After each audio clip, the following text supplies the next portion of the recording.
আসসালামু আলাইকুম। আজিজ নার্সিং স্কুলের পক্ষ থেকে সবাইকে জানাচ্ছি শুভেচ্ছা এবং অভিনন্দন। আজকে আজিজ নার্সিং স্কুলের পক্ষ থেকে আরেকটু নতুন ভিডিওতে সকলকে স্বাগতম এবং শুভকামনা।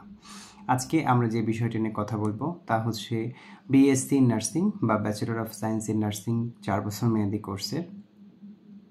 মেয়াদী কোর্সের প্রথম বর্ষের বিষয়গুলো নিয়ে। আমাদের প্রথম বর্ষে যে সমস্ত বিষয়গুলো অধ্যয়ন করতে হচ্ছে সে সমস্ত বিষয়গুলো আমরা একটা একটা করে জানব। তার আগে বিএসসি নার্সিং নিয়ে কিছু কথা। বিএসসি নার্সিং কোর্স মানে হচ্ছে bachelor of science in nursing, 4 বছর মেয়াদী একটি কোর্স। এটা বিএসসি বা ব্যাচেলর অফ সায়েন্স সম্পর্কিত বা সেই সমমানের একটা কোর্স। বাংলাদেশে পরিচালিত অন্যান্য বিশ্ববিদ্যালয়ের যত বিএসসি কোর্স রয়েছে বা যত ব্যাচেলর কোর্স রয়েছে সমস্ত প্রকার ব্যাচেলর কোর্স আর এই ব্যাচেলর কোর্সের ক্রাইটেরিয়া কিন্তু একই রকমের।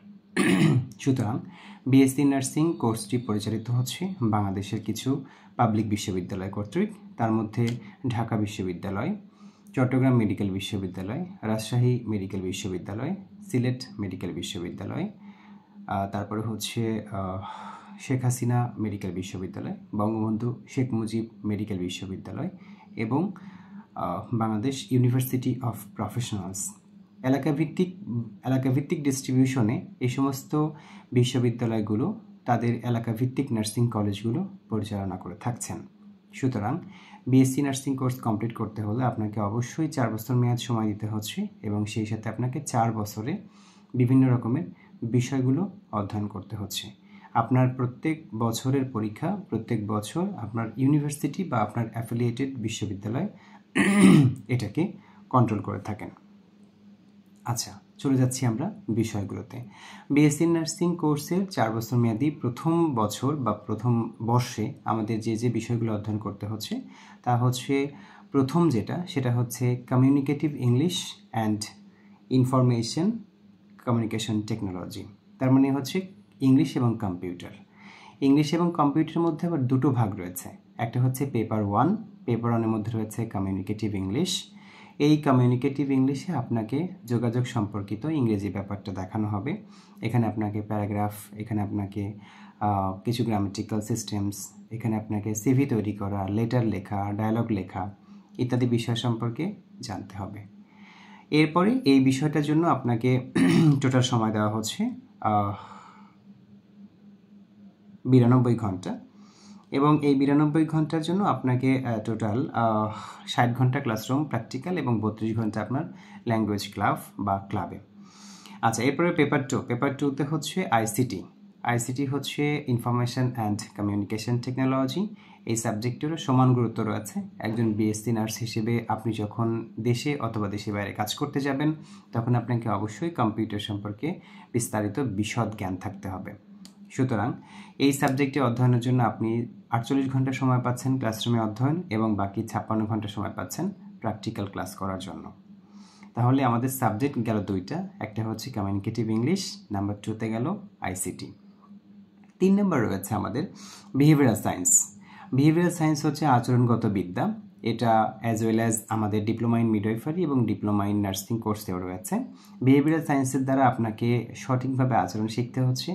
আচরণগতভাবে আপনি রোগীদের সাথে কিভাবে কথা বলবেন, রোগীর স্বজনদের সাথে কিভাবে ডিল করবেন, নিজের সহকর্মীদের সাথে কিভাবে কন্ট্যাক্ট করবেন ইত্যাদি বিষয় সম্পর্কে আপনাকে ধারণা থাকতে হবে।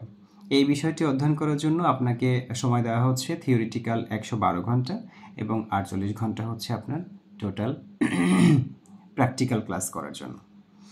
এরপরে 4 নম্বর রয়েছে anatomy and physiology, paper 1 anatomy এবং ফিজিওলজি বিষয়টা আমরা আগেই জেনেছি।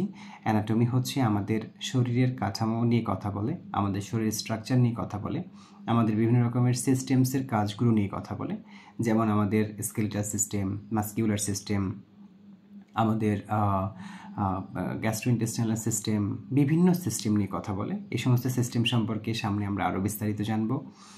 এই সমস্ত বিষয় জানতে হবে আমাদের অ্যানাটমি সাবজেক্টে। শুধুমাত্র বিএসসি নার্সিং নয়, বিএসসি অন্যান্য সকল কোর্সেও মেডিকেল সেক্টরের আমাকে এই অ্যানাটমি সম্পর্কে জানতে হচ্ছে। পেপার 2তে থাকবে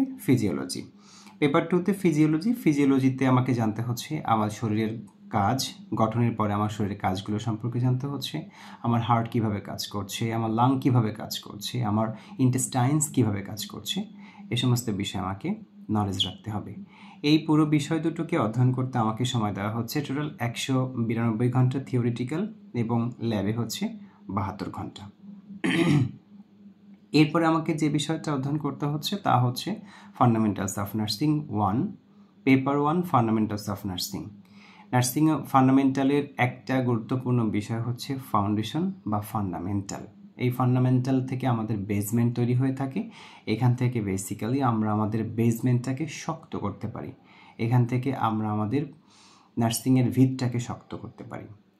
ফান্ডামেন্টাল অর্থাৎ ক্লিনিক্যাল প্র্যাকটিস, রোগীর বেসিক কিছু ডিজিজ সম্পর্কে এখানে আলোচনা করা হয়ে থাকবে এবং ফান্ডামেন্টালস বা নার্স বা নার্সিং, প্রফেশনাল নার্সিং ইত্যাদি বিষয় নিয়ে এখানে বিশদভাবে আলোচনা করা হয়েছে। নার্সিংয়ের হিস্ট্রি রয়েছে, নার্সিংয়ের সব কিছু নিয়ে এখানে আলোচনা করা হয়ে থাকে। নার্সিংয়ের স্ট্যাটিউটরি বডি হিসেবে বাংলাদেশ নার্সিং ও midwifery council, directorate general of nursing and midwifery ইত্যাদি কোর্স, ইত্যাদি বিষয়, ইত্যাদি সম্পর্কে অনেক কিছু জানার রয়েছে। এরপর রয়েছে fundamentals of nursing 1, paper 2, microbiology. Microbiology হচ্ছে অণুজীব বিজ্ঞান। এই বিষয়টাকে ফান্ডামেন্টালস অফ নার্সিং পেপার 1-এর মধ্যে দিয়ে দেওয়া হয়েছে এবং এইটার জন্য আমি টোটাল সময় পাচ্ছি 72 ঘন্টা বা 72টা থিওরিটিক্যাল ক্লাস।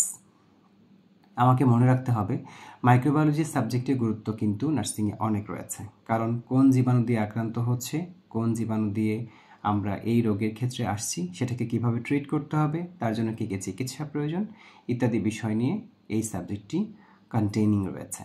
সুতরাং বিএসসি নার্সিং প্রথম বর্ষ আমাদের এই 7টা সাবজেক্ট অধ্যয়ন করতে হচ্ছে। নাম্বার 1 হচ্ছে communicative English, number 2 information and communication technology, number 3 behavioural science, number 4 anatomy, number 5 physiology, number 6 fundamentals of nursing, number 7 microbiology. সুতরাং হ্যাপি নার্সিং, আপনার বিএসসি নার্সিং কোর্স সুন্দর হোক। ধন্যবাদ।